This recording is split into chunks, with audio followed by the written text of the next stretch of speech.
Alright, fuck it. Video essay on Euphoria. So when I saw the second season of Euphoria was coming out, I realized that I never caught up on the first season. And I watched the first episode a while back, and I absolutely loved it. But I just never found, didn't find the time for it, but I just never got around to it. And first of all, if you haven't seen it, you're missing out. You're definitely missing out. Please put it at the top of your watch list. Because this is now my top 3 of all time, and it's not even, there's only a full season out. And when I watched the first episode of the second season,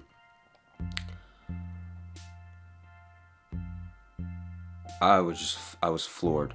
I was absolutely floored. I finished it and I was like, I feel like doing a whole video essay on that. And then I rewatched it and I was like, I'm gonna do a video essay on that. And so here we are. So I didn't really know what I wanted to make this video about, and I took a lot of notes on my phone about the episode, and I thought about, well, what impacted me the most from this episode? And the answer is clear. It's the ending. The climax of the episode is genuinely, it's incredible. And so I wanted to basically dissect like how did they, what kind of elements did they use to build up something that just struck a chord in me that I can't really like describe. When I took notes down on my rewatch, I realized that there's a lot going on in the build up that we see throughout the episode. So let's talk about it. So there's a lot of different elements at play, but I put the different elements of the build-up into 3 kind of main categories. The first part is the drug deal segment. The second is the party scene segment, specifically the distribution of on and off-screen intensity between the characters, and I'll go into that. And then the third part is the climax itself, specifically how it plays out visually, the mise-en-scène, which if you've seen the episode, you know pretty much exactly what I'm talking about. Just how the whole climax looks is, it sticks with you. It sticks with you. So yeah, let's go into the first part, which is pretty much the whole first half of the episode. We follow Rue and Fez and Ashtray as they go on a drug deal that kind of goes sideways. It ends up working out, but when it goes wrong, it gets very chaotic and intense, and they're held at gunpoint and they have to strip, and Rue is taken in the back with this lunatic who seems like he's about to blow someone's head off. So it's a very hectic kind of sequence. So this segment kind of operates more as a subconscious influence on the viewer rather than something that holds physical stake in the rest of the episode, because it doesn't. Once the deal's done, it's over, the danger, the threat is gone, nothing really comes back from that segment, but it carries this certain energy with it that affects the way that the viewer experiences the rest of the episode. So again, it's a subconscious thing. It's an association of ideas that happens within the viewer. So after this segment, Fez and Rue both carry this sort of tension that carries into the party segment. And when I say tension, like they're carrying this tension with them into the party, I don't mean it's like a conscious, they're like visibly still distressed from the drug segment situation. That's not what I mean. In fact, it's probably the opposite, because after it, Rue's like dancing in the car, and in Fez's mind, is probably off it once he goes to the party, because now he's just thinking about how he's going to deal with Nate. So I don't mean it in terms of like they're still tensed up from the drug segment. I mean tension in terms of, like I said before, a subconscious association of ideas that the viewer makes after watching this scene. The viewer associates tension and Rue and Fez's characters. Those 2 ideas, that's what it's associated with. Yes, the drug deal's done, it's over, the danger is gone, but the chaos that ensued, it still happened. And it affects the way that the viewer processes the second half of the episode. So this would be very different if, I'd say, this drug deal segment happened in a separate episode. This was like the ending of one episode, and then the party segment is the beginning of another episode. Because the drug deal segment is virtually half of the episode, it builds a stronger more immediate connection between us, the viewer, and Rue and Fez, their characters, and so their characters hold more importance in the overall episode. And what's interesting is that while overall these two characters, Fez and Rue, they hold the most importance and focus and screen time of the episode, once they get to the party, which is the main show of the episode, they don't really do much to advance the overall plot from there on out, besides obviously the climax, which we'll get to. But this leads me into my next part, which is the whole party segment, and specifically the distribution of on and off screen intensity, and I'll get into what exactly that means. So Fez and Rue, they take up the whole first half of the episode, but they don't make up the bulk of movement and motion in the party segment. That's really what Cassie's character does when she first interacts with Nate, and then they hook up, and then Maddie almost catches them, and Lexi's going around the party looking for Cassie. Those characters are really the main show, or at least the most obvious movement of the plot of the party segment. Those characters are carrying the on-screen intensity, and they're moving the plot in that way. But with Rue and Fez, it's different.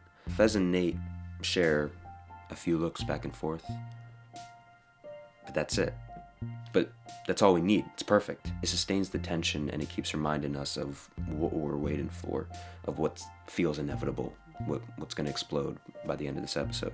And with Rue, while, yeah, she almost goes into cardiac arrest for doing things that she knows she shouldn't be doing, she's still, it feels like she's kind of just dilly-dallying around the party. She's kind of just going around, and she's not really doing much to, like, there's not a cause and effect chain, right? So with Cassie, she meets up with, Nate finds her at the store, and he brings her to the party, and then they hook up, and then Maddie almost catches them, and then she hides in the bathtub, and then she escapes, she gets out successfully, she meets up with McKay. There's a clear cause and effect chain happening that's very much like an on-screen type of plot, but that's not the case with Rue and Fez. The intensity with Fez's character is very much contained.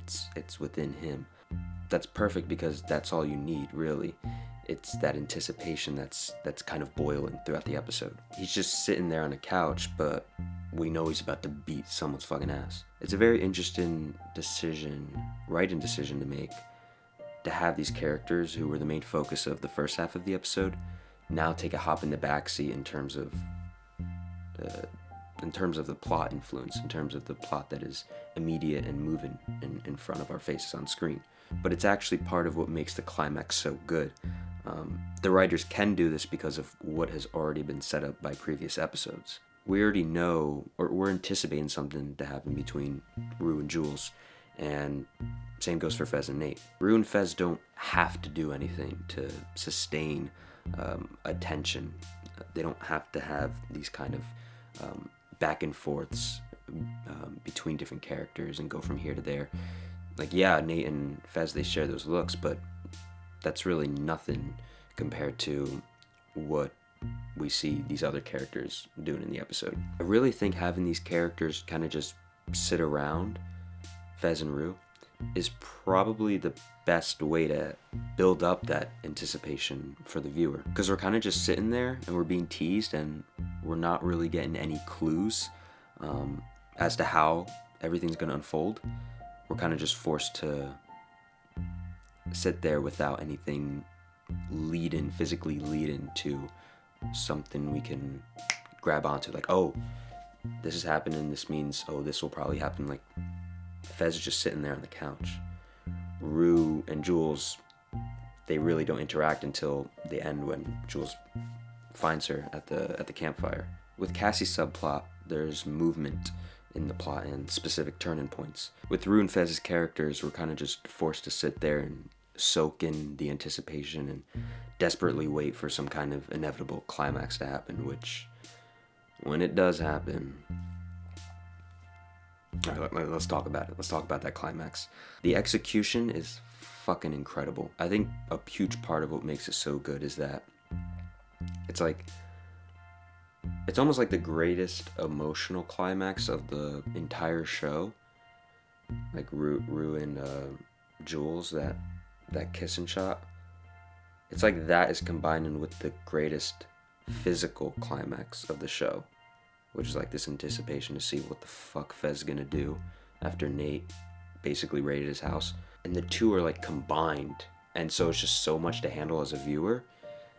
And I'm just so happy they were able to pull it off, because I mean, it's almost hard it's almost hard to mess that up, because there's just so much good quality writing already building up to it. It's like, even if you mess up, it's still fucking amazing. But I don't know, they put the icing on top too, and I just want to break it down. So these two lines of anticipation that are happening for the viewer, so one being Rue and Jules, and then the other being Fez and Nate, they're building up throughout the episode, and when they do happen, it's not like one happens and then the ground kind of settles and then the other happens and then the episode kind of ends.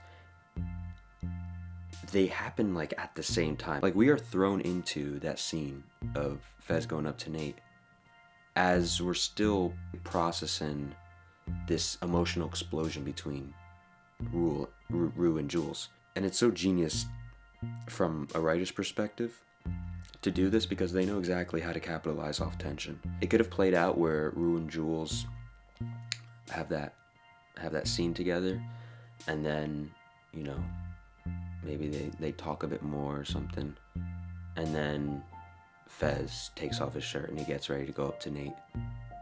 But it's so good. Fez takes off his shirt. We're getting ready to see this altercation happen, this thing that's been building up throughout the episode with the minimal effort, not effort, but with minimal input from the writers, because again, it's kind of just these looks back and forth between Nate and Fez. But Fez takes off his shirt, and then we get this probably the most euphoria segment of the entire show. When both pots of boiling water are overflowing, that's when we get the slow-mo flashing spotlight segment, which is just, it's genius. It's genius. Again, it's the writers capitalizing off of this suspense that they've been building up. And the last thing you really do expect, but it's so perfect, the last thing you do expect to happen as we're waiting for this climax to happen is a slow-mo segment of spotlights on the characters. Like, what? But it's so perfect, because we're like waiting on the edge of our seats for something crazy to explode, and then we're kind of just forced to hold in our breath for like a minute straight, and we stare into these characters' souls and their most vulnerable states. And again, it's so euphoria. It's so euphoria. And then we get this shot.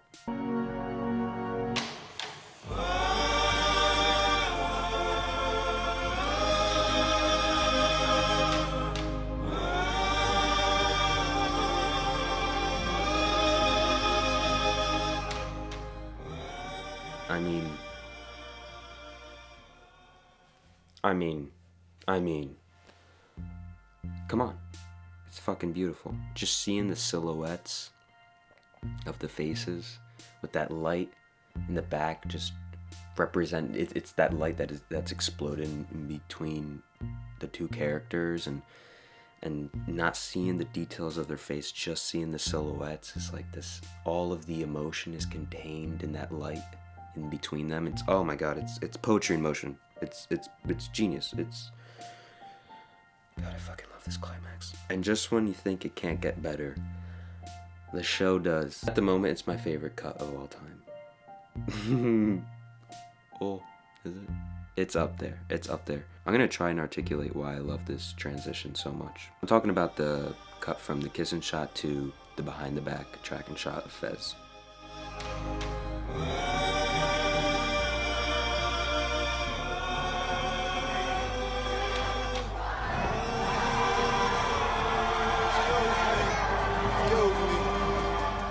So in this first shot, this kissing shot, Like I said, it's poetry in motion. It's this metaphorical light behind the two characters, kind of representing this emotional, this interior experience. And it's slow, it's beautiful, but it's also like we're holding our breath. And we feel like this emotional intensity just like pouring out on screen. And then we cut to this raw, gritty, immediate, dangerous shot. It's almost like during that kissing shot, everything, just like for the characters, everything else slipped away. We forget everything. I don't even know how that's possible, which is just so impressive. The whole entire episode, I'm just waiting to see what's gonna happen between Fez and Nate. And during that kissing shot, it's the first time the whole episode just poofs away. I forget all about it. I'm like, the viewer's just like soaking and bathing into all these emotions pouring off on screen with this shot. And then, boom, back to reality. Oh, there goes gravity. Nope, not going there.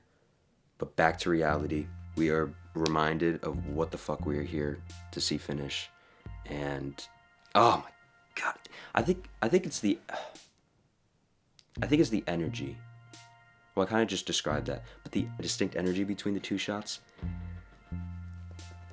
It's so good. It's so good. It's like we are thrown into a completely different world. A world that was our most anticipated a few seconds ago, and now it's like, oh my God, yeah, that's right. We're about to see someone like possibly get murdered. I just think there's something so genius about that.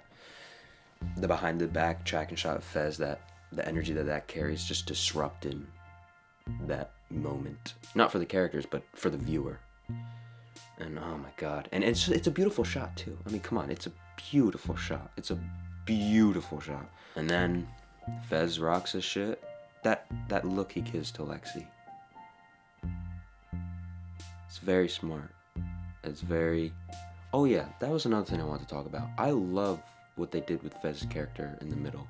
Because we open up with his grandma, that's a very fun opening right there. And so we get more insight to, like what kind of makes him a very hard and cold character. But then we see his soft side in the middle section. And it gives more like depth and nuance to his character. And I feel like it would have been so different had he just given the same cold appearance in the episode. But that charm and element that comes into play, it's very smart. We see a new side to him and we can connect with him more in that way. And then the ending happens, and that look he gives Lexi is just, oh my God. It's like, no, you almost forgot who I am. It's like, oh, it's really good. Yeah, this episode is so fucking good. God damn. But yeah, that's pretty much it. To recap, the whole first drug segment is the viewer places this importance on Rue and Fez's characters in the episode in terms of what they carry for the rest of the episode, and then they kind of take a backseat in terms of their influence on the overall move and plot of the episode. It's like these two pots of boiling water that are just boiling. They're not really building up. They're not really building. What's building up is our anticipation for what's gonna happen. But the show kind of just teases us and just forces us to sit there and wait there. And then both climaxes, it's not like one happens in the other. They happen at the same time. And they capitalize off of each other. And oh my God, it's just, oh, it's so good. It's so good. The way it plays out visually is, yeah. I'm speechless. The show is, it's our baby. We stand Euphoria. We stand Fez. We stand Fez. I think that's it. Thanks for watching. This is my first YouTube video kind of talking this way. I'm Tommy Kazakowicz. I'm Tozak filming as of now, but I probably will change it to Tozak. Just Tozak. But yeah, if you enjoyed this video essay, let me know if you disagree with any of my points. I'd love to hear any thoughts. Share the video if you'd like.